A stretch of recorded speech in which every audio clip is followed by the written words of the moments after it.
Hello students, welcome back to learn maths with Shalini. आज हम end of chapter exercise probability का question number 9 से start करेंगे।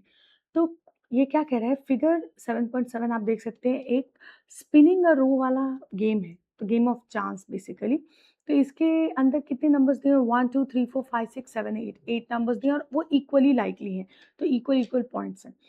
सो what is the probability that it will point at 8? 8 लाने की क्या probability है? तो पहले तो टोटल जो सैंपल स्पेस जो है, number of sample space, and that is 8। और नंबर ऑफ E1, वो तो एक ही नंबर है ना, 8, ये number, right? So what is the probability then? PE1 equals to 1/8।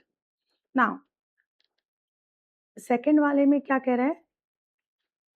N odd number. तो ऑड नंबर्स कितने होते हैं? एक नेचुरल, मतलब फर्स्ट 8 नेचुरल नंबर्स हैं, तो इसमें 50-50 होते हैं, 4 ऑड 4 इवन होंगे, तो 4 ऑड नंबर्स हैं, राइट? सो 4 ऑड नंबर्स हैं, तो PE2 क्या हो जाएगा? 4/8, मतलब 1/2। ओके। थर्ड क्वेश्चन क्या कह रहा है? नंबर ग्रेटर देन 2, तो NE3, मतलब फेवरेबल आउटकम थर्ड वाले का क्या है? ग्रेटर दैन 2 कितने हैं? 3 4 5 6 7 8, तो 6 नंबर्स हैं जो ग्रेटर दैन 2 हैं, 6। सो PE3 क्या होगा? 6/8, मतलब 3/4। ठीक है। नेक्स्ट क्या है? NE4 क्या कह रहा है? अ नंबर लेस देन 9, तो सारे के सारे नंबर 8 के 8, 1 to 8 जो है वो 9 से लेसर है, तो ऑल 8 नंबर्स। देन PE4 क्या हो जाएगा? 1 हो जाएगा। कैसे? 8/8 इक्वल्स टू 1, मतलब वो होना ही है, सर्टेन, राइट? सर्टेन का मतलब ही 1 होता है, सर्टेन मतलब प्रोबेबिलिटी 1। तो वो तो 9 से लेसर, तो सर्टेन है। NE5 वो क्या होगा? Multiple of 3। 3 का मल्टीपल क्या-क्या है? एक ये है, 3 1 जा 3, 3 2 जा 6, तो कितने मल्टीपल्स हैं? 2। तो PE5 क्या होगा? ये हो जाएगा 2/8, मतलब 1/4। क्लियर? तो फर्स्ट वन का आंसर क्या हुआ? 1/8, सेकंड का 1/2, थर्ड का 3/4, फोर्थ का 1 एंड फिफ्थ का 1/4। क्लियर? क्वेश्चन नंबर 10 क्या कहता है? Basket contains 4 red balls, 5 blue balls. ठीक है, तो टोटल 9 बॉल्स हैं। One ball is drawn and laid aside, एक बॉल निकाल के साइड में रख दिया और सेकंड बॉल उसके बाद निकालते हैं। तो draw a tree diagram to represent the possible outcomes and probabilities. Use the tree diagram to answer the following question. Okay, तो फर्स्ट वाला क्या कहता है? What is the probability of drawing a red ball and then a blue ball? Second क्या कहता है? What is the probability of drawing 2 blue balls? Question number 10 क्या कहता है कि हमारे पास जो बॉल्स हैं, okay, red ball, blue ball, okay. तो अब फर्स्ट ड्रॉ किया तो ये मिला। सेकंड ड्रॉ जब हम करेंगे तो रेड के बाद या तो रेड या फिर ब्लू, ब्लू के बाद या तो रेड या फिर ब्लू। ओके, तो हमें क्या मिला? रेड, रेड, रेड, ब्लू, जो हमें फाइंड आउट करना है। फर्स्ट ड्रॉ में रेड और उसके बाद ब्लू मिले, ये हमें क्वेश्चन नंबर 1 फर्स्ट पार्ट में पूछा है। And then blue, red, blue, blue, ये सेकंड पार्ट में पूछा है। ठीक है, तो सबसे पहले टोटल बॉल्स कितने हैं? रेड बॉल्स जो है हमारे, वो रेड 4 हैं और ब्लू 5 है। तो रेड बॉल टोटल 9 बॉल्स हैं, टोटल 9 बॉल्स हैं, तो 4/9 हमें रेड बॉल मिला, 5/9 हमें ब्लू बॉल मिला, right? So probability of getting red ball is 4/9, probability of getting blue ball is 5/9। Okay, अब रेड के बाद अभी एक रेड अगर हमने ले लिया, मतलब अगर बॉक्स में से एक रेड हमने निकाल दिया, 4 रेड है, 5 ब्लू है, एक रेड अगर हमने बाहर कर दिया, तो यहाँ पे 3 रेड ही बचे ना। ओके, ठीक है? रेड के बाद वाले रेड के लिए जब हम ऑलरेडी हमने एक रेड निकाल दिया है, तो टोटल बॉल्स भी 8 बचे और रेड 3 बचा, तो 3/8 रेड बॉल, ब्लू तो पूरा का पूरा है, तो 5/8, ठीक है? अब ये ब्लू अगर हम जब निकालते हैं, ब्लू में से एक ब्लू निकाल दिया बाहर, तो ये हमारा 4 ब्लू अंदर बचेगा ना? और ये 4 रेड तो एज़ इट इज़ रहेगा उस कंडीशन में, ठीक है? तो उस कंडीशन में ब्लू एक निकाल लिए हैं, तो हमारे पास 4 ब्लू बचे, तो रेड कितना है? ऑलरेडी 4 था, वो 4 ही रहेगा। अब ब्लू कितने बचे? वो 4 बच गए, तो 4/8। तो इस तरह से हम प्रोबेबिलिटी सबसे पहले फर्स्ट वन ने क्या पूछा? पहला वाला रेड और फिर ब्लू। तो रेड और ब्लू के लिए ये वाला, ये हम देखते हैं। तो probability of red then blue के लिए क्या होगा? 4/9 multiplied by 5/8. This will be equal to 20, नहीं, इसको कट कर देते हैं, तो ये होगा 2, so 5/18। सेकेंड वाले सब क्वेश्चन ने क्या पूछा है कि पहले ब्लू फिर ब्लू, तो दिस, ये, तो प्रोबेबिलिटी ऑफ ब्लू फिर blue equals to 5/9 multiplied by 4/8 to 5/18। Okay, question number 11 क्या कहता है? I throw a pair of 6 sided dice, write down an event that has a probability of 0 and an outcome that has a probability of 1। मतलब ये जो भी conditions के लिए impossible और सर्टेन है, वो हमें लिखना है। क्वेश्चन नंबर 11 की जो हमारा सैंपल स्पेस होगा वो क्या होगा? ये 1 1 1 2 1 3 1 4 1 5 1 6। फर्स्ट डाइस, इसका मतलब क्या होता है? फर्स्ट वाले डाइस में 1 है और सेकंड वाले में 1 2 3 4 5 6। अब फर्स्ट वाले में 2 आएगा, 2 1 ऐसे करके डॉट डॉट डॉट, ये कहाँ तक आ सकता है? फिर 3 1, ओके, 6 तक, फिर ऐसे 4 1 5 1 6 1, तो कहाँ तक जाएगा? 6 6 तक जाएगा। तो total 36, number of all possible outcomes 36। Now the question is कि ऐसे कौन से कंडीशंस वो जीरो आएगा, मतलब कि इम्पॉसिबल है, ऐसा कौन सा कंडीशन इम्पॉसिबल? तो बहुत सारे स्टेटमेंट हो सकते हैं। अगर हम लिखेंगे कि स्मॉलेस्ट जो सबसे पहले जो नंबर आता है 1 1 लेते हैं, तो भी हमें 2 मिलेगा। तो अगर हम लिख सकते हैं कि probability of getting sum of 2 dice, 2 dice पे जो वैल्यू आएगी, अगर उसका सम 1 हो, पॉसिबल है? नहीं, क्योंकि मिनिमम जो है दोनों पे 1 1 हो सकता है, 0 तो होता नहीं है। तो ये हम इस तरह से लिख सकते हैं कि probability of getting a sum as 1 या फिर 0, दोनों इम्पॉसिबल है, ठीक है? और सर्टेन ऐसा क्या हो सकता है? क्योंकि इसका मैक्सिमम वैल्यू मिनिमम 2 और मैक्सिमम 12 हो सकता है। 2 से 12 के बीच ही रहता है इसकी वैल्यू, राइट? तो क्या हो सकता है? लेस दैन, तो getting a sum less than 13, हो गया? ओके, और या फिर getting a sum equal to 13 लिखेंगे तो वो भी इम्पॉसिबल में आ जाएगा। तो कुछ भी लिख सकते हैं। क्वेश्चन नंबर 12 क्या कहता है कि write the sample space and calculate the probability based on the given information. Okay, सबसे पहले क्या है? 2 dice are rolled, what is the probability that the sum is a prime number greater than 5? तो question number 12 का 1 जो है, सबसे पहले 12 में सैंपल स्पेस क्या होगा?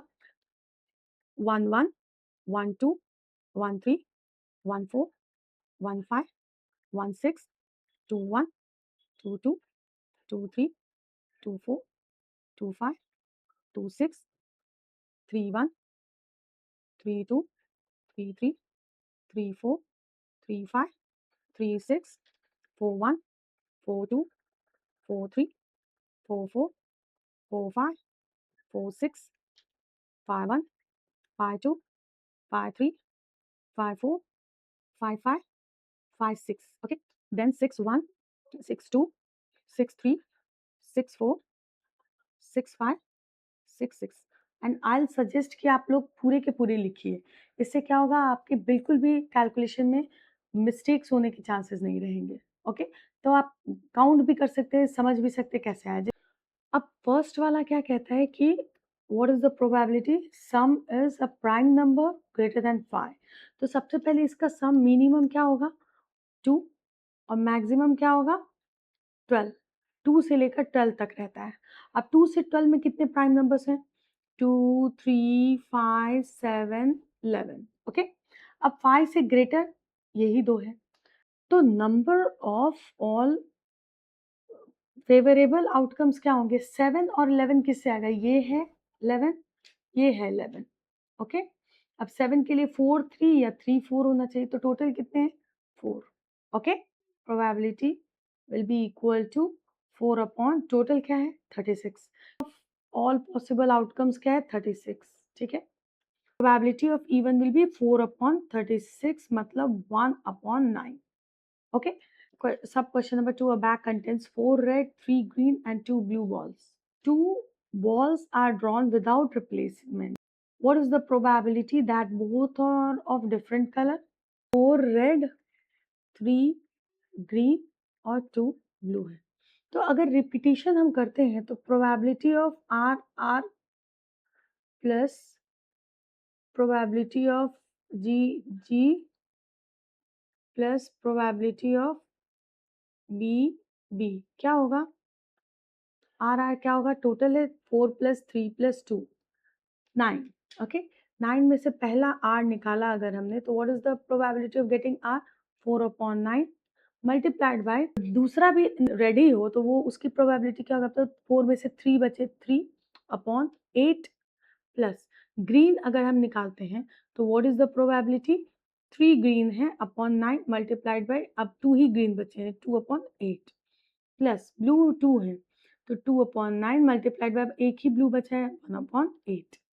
2 से डिवाइड कर देते हैं इसे तो ये हो जाएगा 4 क्योंकि ये भी 2 से 4 होगा और ये भी 4 होगा ना। ठीक है, तो 6 upon 36 plus 3 upon 36 plus 1 upon 36 equals to 10 upon 36 equals to 5 upon 18। Okay, अगर इसे हम ले लेते हैं प्रोबेबिलिटी ऑफ E1 तो टोटल प्रोबेबिलिटी हमें क्या होनी चाहिए मिलनी चाहिए 1 माइनस प्रोबेबिलिटी ऑफ E1 जो है वो होनी चाहिए एग्जैक्ट वैल्यू जो हमें चाहिए बेसिकली हम ले लेते हैं probability of A is equal to 1 minus probability of E1. So that is 1 minus 5 upon 18 which is equal to 18 minus 5 13 upon 18 ये हुई वैल्यू। ओके, नेक्स्ट क्वेश्चन देखते हैं 3 coins tossed and what is the probability that the first coin shows head and exactly 2 heads occur in total। सब question number 3 क्या कहता है 3 coins tossed तो sample space H H H H H T H T H H T T T H H T H T T T H T T T। Okay, अब इसमें से first वाला head और exactly 2 heads होने चाहिए तो इसमें भी 2 हेड्स है इसमें भी 2 हेड्स है इसमें भी 2 हेड्स है लेकिन ये वाला फर्स्ट वाला हेड नहीं है तो ये नहीं होगा तो क्या होगा ये और ये होगा तो how many 2 options. So sample space पे तो ऑल आउटकम्स तो 8 है लेकिन number of favourable outcome is 2। So probability of E will be equal to probability of this event will be equal to 2 upon 8 मतलब 1 upon 4. Okay. A 4-digit number is formed by using 1 2 3 4 with no repetition. What is the probability? Okay. Even पूछा है even number लाने की probability क्या है सबसे पहले ये 4 डिजिट नंबर नहीं अगर suppose A B C D 4 letters को अगर आपको ये अरेंज करना है तो आपके पास ये फर्स्ट वाले के लिए क्या ऑप्शन है चारों में से कोई भी ले सकते हैं 4 ऑप्शंस हैं और अब कोई एक तो आपने यहाँ पे फिक्स कर दिया अब बचे हुए 3 में से ही आपको सेलेक्ट करना है तो यहाँ के लिए आपको 3 ऑप्शंस हैं अब यहाँ पे और यहाँ पे फिक्स कर दिया तो बचे हुए 2 में से ही आपको सेलेक्ट करना है तो 2 ऑप्शंस हैं फिर यहाँ पे भी आपने फिक्स कर दिया अब जो बचा हुआ है वही 1 ऑप्शन आपके लिए है राइट। तो कभी भी ऐसे, अब यहाँ पे 4 डिजिट ये 1 2 3 4 होता है, इसीलिए मैंने आपको वो नंबर चेंज कर दिए। अब आपके पास 1 2 3 4 ये 4 डिजिट नंबर बनाने हैं विदाउट रिपीटिशन, तो वो भी यही होगा 4 into 3 into 2 into 1 which is equal to 24।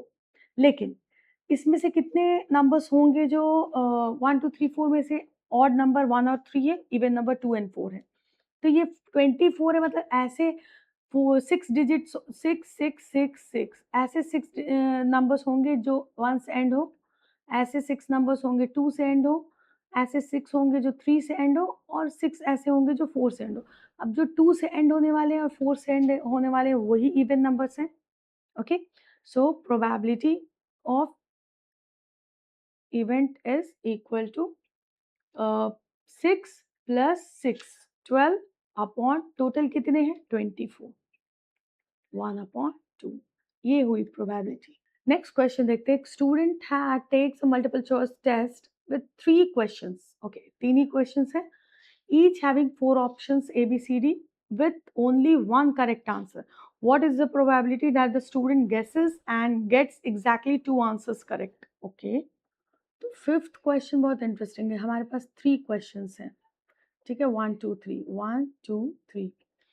अब 3 क्वेश्चंस के 4 ऑप्शंस हैं। ओके, ये क्या है कि एक आंसर एग्जैक्टली 1 आंसर रॉन्ग और 2 आंसर करेक्ट होने के क्या क्या प्रोबेबिलिटी है। तो सबसे पहले या तो ये गलत हो सकता है, ये दोनों करेक्ट होंगे, या फिर ये दोनों करेक्ट होंगे, ये गलत होगा, या फिर ये और ये करेक्ट होंगे, ये गलत। तीन ही ऑप्शंस हो सकते हैं, राइट? यही 3 कंडीशंस होंगे। तो condition number 1, condition number 2, condition number 3। Okay, तो ये 3 कंडीशंस ही हैं। ओके, अब इन 3 कंडीशंस के लिए क्या है, फर्स्ट वाला इनकरेक्ट। तो 4 ऑप्शंस हैं जैसा कि हमने बताया, तो फर्स्ट वाले के लिए 3 ऑप्शंस तो गलत है, गलत मतलब 3 ऑप्शंस हैं, 1 ही करेक्ट ऑप्शन होगा, तो 3 इंटू ये तो करेक्ट है, 3 मिला। अब इसके लिए ये 1 वाला करेक्ट है, सेकंड वाला भी करेक्ट है, मतलब 1 ऑप्शन, और रॉन्ग के लिए तो 3 ऑप्शंस है, कौन-सा सेलेक्ट करना है उसे, आउट ऑफ वो 4 में से कौन-सा सेलेक्ट करेगा? गलत होने के लिए तो 3 ऑप्शंस हैं, 3। सेम यहाँ पे भी करेक्ट के लिए 1 3 एंड 1, तो ये हुआ 3। नंबर ऑफ फेवरेबल आउटकम्स क्या हुए? 3 प्लस 3 प्लस 3 9, और टोटल आउटकम्स क्या हुए? सबके ये तीनों के 4 ऑप्शंस हैं, तो ये क्या हुआ 64। तो हमारा जो sample space number of all possible outcomes 64, तो probability of this event is equal to 9 upon 64। Okay, question number 9 से लेकर क्वेश्चन नंबर 12 तक अभी हमने किया। आई होप आपको सारे सम समझ में आए। अगर आपको कोई क्वेश्चन समझ में नहीं आया, कोई सम समझ में नहीं आया, तो आप वीडियो को वापस देखें। अगर आपको वीडियो अच्छा लगा तो लाइक करें, अपने दोस्तों के साथ शेयर करें और सब्सक्राइब करना ना भूलें। Thank you.